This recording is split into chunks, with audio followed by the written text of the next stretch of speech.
Hey guys, welcome back to the channel. Today we are going to cover the entire European Team of the Season release in Hockey Ultimate Team. We're going to break down all of the cards, the selections, the sets, as well as the prices currently and how you actually obtain these cards. It's always one of the more fun events and releases of the year. We just had the North American one.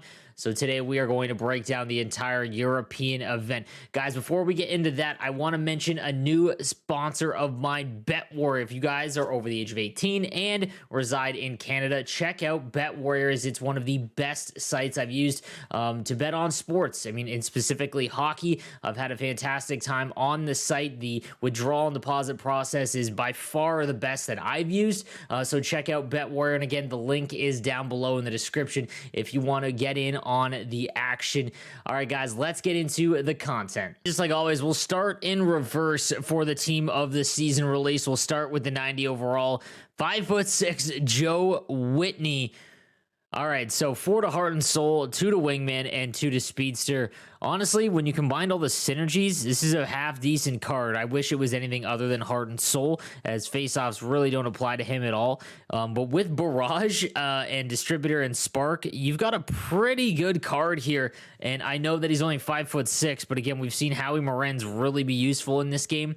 He's going to be a complete liability defensively, and I'm not sure. With these non-NHL players, guys, it's very difficult to determine whether they're going to get more upgrades. The great thing about Team of the Season is that they will always be the highest rated card. So if a new release comes out, it will bump up and match that new release. But with non-NHLers, it's very difficult to determine whether they're going to receive it. So just keep that in mind. But this card, with all the synergies activated, is actually low-key kind of nice if you are someone who can effectively use someone who's, only 5'6".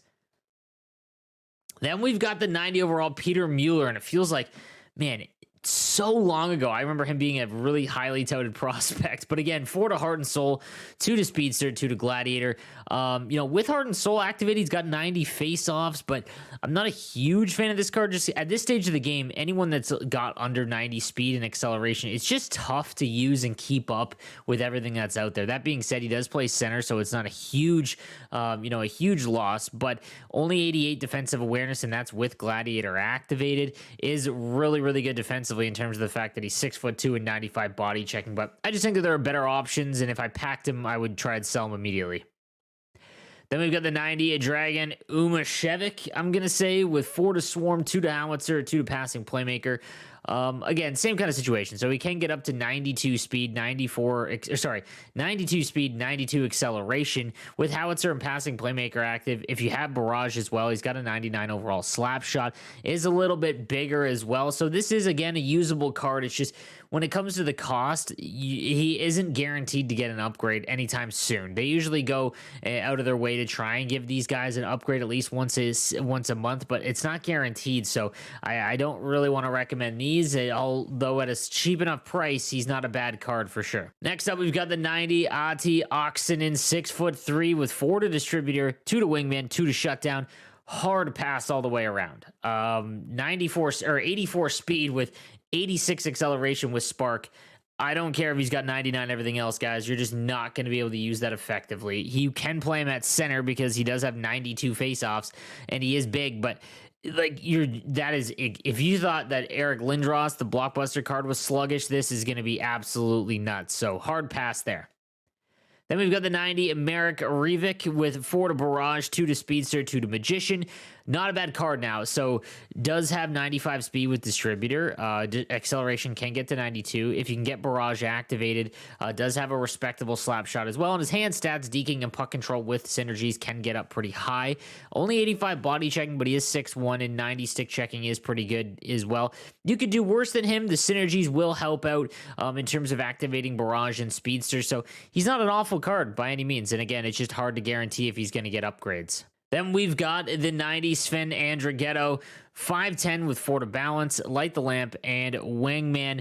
Speed can get to 91, acceleration to 94, then everything else is in the mid-90s. In my opinion, guys, again, if you're going to use a player that's under 5'10", he's got to be fast to make up for it. Even with the synergies, obviously, 4 to Balance is very, very valuable, as is Light the Lamp and Wingman, getting both of these activated halfway just by himself. like I said, it's just a little too slow for the fact that he's only 5'10". You know, we're at the end stage of the game, and it's very difficult to use a player that's got sub 90 speed. You're just going to lose a lot of those foot races, especially with how the meta is this year. So this would be a sell for me as well. All right, on to the big guys. We got the 96 Artemi Panarin with 4 to Spark, 2 to Gladiator, and 2 to Magician. 99 pretty much everything. Can get 98 speed with Distributor. This is an endgame card. Phenomenal. You know, I have not had a ton of success with Artemi Panarin cards in the past. I found them to be really fragile and get blown off the puck extremely easily.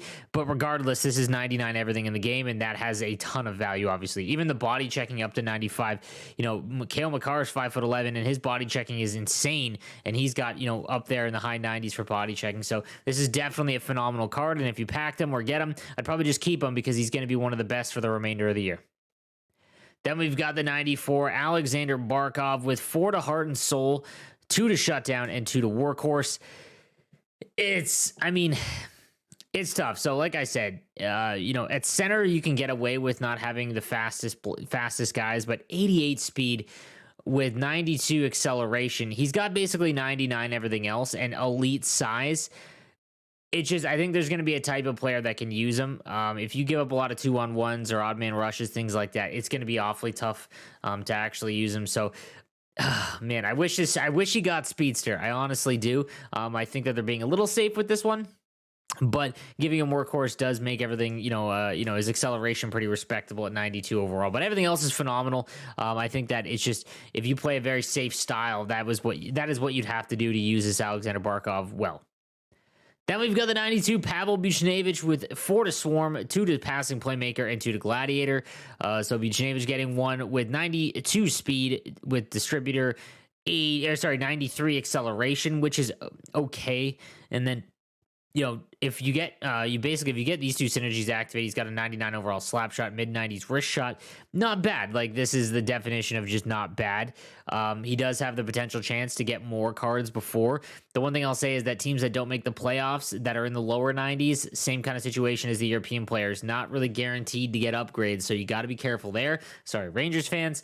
But this is still a very good card regardless. It's just, he relies on other synergies being activated for him to be really useful. I would probably sell this card, to be honest with you. And then moving on to the top line, we got the 94 Nikolai Ehlers with 4 to Distributor, 2 to Passing Playmaker, 2 to Gladiator. Ehlers has been one of the best cards ever since the launch of the game. His base card was one of the best for like 2 months. 99 shooting, hand stats, his speed can get to 97, acceleration to 98. Everything is 99 here. Nothing to like. This is much like the Artemi Panarin card. Just an all-around phenomenal one, and one that if you packed, you could have him for the rest of the game. The only way I'd get rid of him is if you wanted somebody else, but one of the best left-handed wingers for the remainder of NHL 21, and one that has been phenomenal all the way through. Then we've got the 98 Leon Draisaitl with 4 to Barrage, 2 to Wingman, and 2 to Thief. The Thief one makes him awesome because he can finally be an extremely useful centerman. I know one of his prime times or team of the weeks earlier in the year or early in the month actually had Thief as well. Now, this changes everything because Leon Draisaitl is built like a centerman. He's not the fastest, but he has 99 everything, and now you can actually play him at center. This is a great card and one of the best centermen in the game for the remainder of the game. So definitely one of the better team of the season cards you can get. If I packed him, there's no way I would sell him because there's not going to be very many cards that are going to be better than him for the rest of the game. So hard keep on the Leon Draisaitl. Then we've got the 96 Mikko Rantanen, 4 to Balance, 2 to Howitzer, and Light the Lamp. So that makes this card pretty gross. 6'4", 215 is elite size. You can't teach that. Acceleration can get to 93 with Spark, and with that Howitzer, it means that he has got 95 speed. This is one of the best left-handed cards in the game. When you combine everything, it's just, there's really no flaws. I mean, even just Balance, again, is not going to be one of the top few team-based synergies to go after, but 4 to Balance helps out getting it, be your 4th team synergy at this point. Just a great card, and I'm super stoked that I still have the All-Star one. I hope you listened to my prior videos when I talked about keeping that All-Star Rantanen because, yeah, you've got one of the best cards in the game now. Moving on to defense, we've got the 90 overall Ryan Gunderson, 5'10", 172, 4 to Spark, Light the Lamp, and Speedster. Again, so same kind of situation. Like you can use smaller defensemen, absolutely, but he's only going to have 90 speed and his acceleration is capped at 86. Defensemen need acceleration more than forwards, and his slap shot accuracy is only 86, guys. Honestly, this is just a hard sell. The synergies are nice, but just you can do much better, and I wouldn't invest my coins. I would just try and sell them if I packed them right away. And then the 90 is Zach Redmond, 6'2" with Swarm, Magician, and Wingman. 89 speed, 92 acceleration. Is 6'2", which is like the borderline if you're going to have that lowest speed. But again, I think the same kind of situation is slapshot accuracy is only 84. If you're going to pay for a 90 overall card, make it someone that is really useful in all aspects of the game. Obviously, synergies are nice, but I wouldn't overpay for just a team of the season card. So this would be a pass as well. Then we've got the 95 Roman Josi with 4 to Distributor, 2 to Passing Playmaker, and 2 to Magician. And, Roman Josi cards have been really good. I think they play a little bit faster than their stats indicate. 92 acceleration with Spark, and then basically, 99 in all the defensive categories. 89 or 93 body checking is great. Slapshot accuracy can get up to 96. Slapshot, basically is 99, and his wrist shot isn't bad as well. I honestly think that he might price himself out just because he's only, not that 6'1" is small, but he's only got 92 speed and he's only got 88 acceleration. Like there's, like Clef Bomb and OEL, the Master Set guys I'd rather have over this card still. It depends. He will get more upgrades, in my opinion. He's got a high opportunity chance to increase. So, I mean, you could add 4 to his shooting, which would make it great. And even just adding 2 to his skating stats would be pretty big, because if he goes to 94 speed and, 94 acceleration with Spark, then we're in business. It's just a little underwhelming right here. And we've got the 90 Robin Press with Balanced, Howitzer, and Wingman. Hard pass all the way around. 85 speed and 84 acceleration. No chance. I don't care if you're 7 feet tall. No chance here. This is an instant sell for me. Then we've got the 92 John Klingberg. Had an idea that it was going to be Klingberg here. 6'3", 4 to Barrage, Shutdown, and Wingman. Speed can get to 93, acceleration to 97, which is phenomenal. If you get Barrage activated, you basically have 99 shooting. And then everything else is pretty close in the high 90s. This is a great right-handed defenseman card, I think, especially because he is 6'3". Like, you're not going to replace Hamilton still. That 93 Hamilton is still incredible. But after that, it gets kind of murky. Like, Makar is obviously up there. But then it's like, it can be debated. And, I think that the 92 John Klingberg is one of the better ones. So I would definitely keep him. And again, he has a high chance to, increase his overall with prime times and team of the week. So just be on the lookout for him. I think this is a really good card. And lastly, on defense, we've got the 96 Victor Hedman. 4 to Spark, 2 to Shutdown, 2 to Magician. So he's going to have 93 speed, 93 acceleration. His shots, 99. His hand stats are close as well. Defensively, body checking. This is still one of the best cards in the game. Like, not just defense. Like, 6'6" with all of that combined makes him an extremely valuable card. Until that Miller card comes out, the Keandre Miller card from the Shades of Summer event, this is going to be the best card in the game. And there's nothing you can really else say about this. It's been the best since team of the year, and nothing really changes. It's a phenomenal one. Lastly, we've got goalies, the 90 overall Victor Faths with 4 to Distributor, 2 to Spark, and 2 to Swarm. So that basically just eliminated the team of the year Vasilevsky's value. Wow. Hadn't looked at that until this. This is the best backup goaltender in the game. And my goodness, if you're hut rich, this is it. And that's, unless that Vasilevsky gets a big bump, in terms of, his attributes, wow, what a tough there.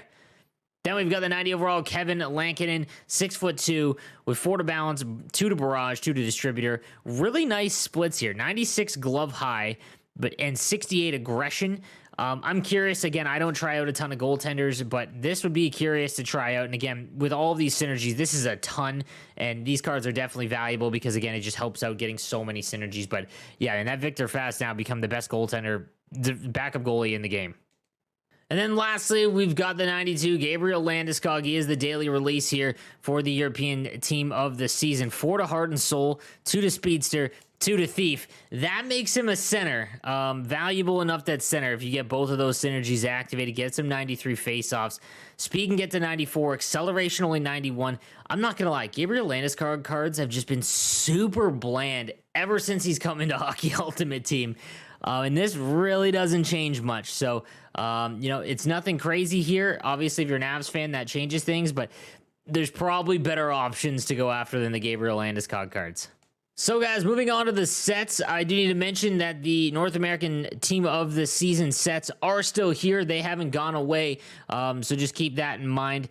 Let's just talk quickly about these ones. So the random Team of the Season player item, you're trading in 13 gold collectibles for a random Team of the Season player. Please don't do these sets, guys. Just no reason to put all this much value into a random chance. I can't recommend this to you guys because I've heard crazy horror stories of people doing this like 3 times and getting one of the 90 overalls. I don't want that to happen to any of my viewers, so I need to just voice my concern. If you want to roll the dice and try and get Draisaitl for a extremely discounted price, obviously you go ahead, but this is about 650,000 coins in value, and some of those 90s are not nearly worth it, so just be careful with this one. We've also got an 8 gold collectible set with the Team of the Season collectible 9, it looks like. 9 gold collectibles, which is about 450,000 coins, and you'll get to choose one of 2, and they're untradeable. Again, guys, if you get 2 90s or a goaltender that maybe doesn't help you out, just huge value to give up at this stage of the game, especially when you consider you can turn them into icon collectibles, and we've still got Mario and Gretzky and all those guys to come. Wouldn't recommend this set. All right, so moving along to the All-Star sets, if you have it in the All-Star cards, I have the Mikko Rantanen. For example, you can trade in the Mikko Rantanen set and 6 gold collectibles to make the Team of the Season version. I would 100% do it for Mikko Rantanen, absolutely. It does make him untradeable, but regardless, he has a huge opportunity to go up, and his card is already so stacked, so you can do that for each one of the All-Star cards. Moving on, you also can do it for Victor Hedman. You have the Victor Hedman All-Star card, and 4 more, you can then upgrade that to the Team of the Season. Again, 100% would, because again, anytime that he can get a few more notches to his speed stat, that's huge. And again, that will be about 4 gold collectibles. Lastly, the John Klingberg, same situation, guys. Like 3 gold collectibles to make him upgrade and become a card that can still upgrade throughout the year. I'm 100% doing that because that's guaranteed, and those 3 are NHLers, and they have a good chance still to really upgrade. Then we've also got the Masters set players. So again, last week we obviously had that issue where a lot of the community complained about the lack of sets that in the prior with like Austin Matthews, and they redid it. They changed their thought process on this, and pivoted, and kudos to them. So starting out right out of the gate, it looks like they've got a couple sets. So you can trade in the 98 Leon Draisaitl, and you'll receive both the original Team of the Year master item back along with the Team of the Season item. So it looks like just the synergies are going to change. So if you've got the Team of the Year one, you might as well, especially with Draisaitl. And again, it'll just help you out of synergy prison if you have a certain card that doesn't fit. So there's no reason to not do that one. And again, Draisaitl isn't going anywhere in your lineup for the rest of the year. Same situation can be done with Artemi Panarin. I think that he's going to hit 99 as well. So again, synergy help. And then lastly, we've got the 96 Team of the Year, Victor Hedman. Same thing here. You can do the upgrade from Team of the Year, Victor Hedman. And not to mention, guys, Team of the Year will upgrade just the same as Team of the Season will. It's just the synergies are going to change. So if one of them helps out more than the other, all 3 of those cards are endgame cards. So there's no real risk there. All right, guys, and then lastly, just take a look at the packs in the store. I do this often whenever there's new ones released. So the European Team of the Season starter pack includes a gold collectible, a Team of the Season collectible, and a guaranteed 84 overall plus item. Not a huge fan of this. Again, gold collectibles are about 50,000 coins in value. Team of the Season collectible you can earn other ways, and guaranteed 84 overall player doesn't mean much if the 84 overall player is a base item. So any of these ones I would not recommend. However, when we get down to like the mega players pack, pack, this is definitely one I would spend my coins on, or points on. And the mega pack's okay, but definitely these ones, the mega players pack. All right, guys, so that is everything you need to know about the European Team of the Season event. Let me know what you think in the comment section down below. And again, if you're over 18 in Canada and looking to throw some money on NHL games, check out BETWARRIOR. And again, the link for that is down below. All right, guys, have a good one.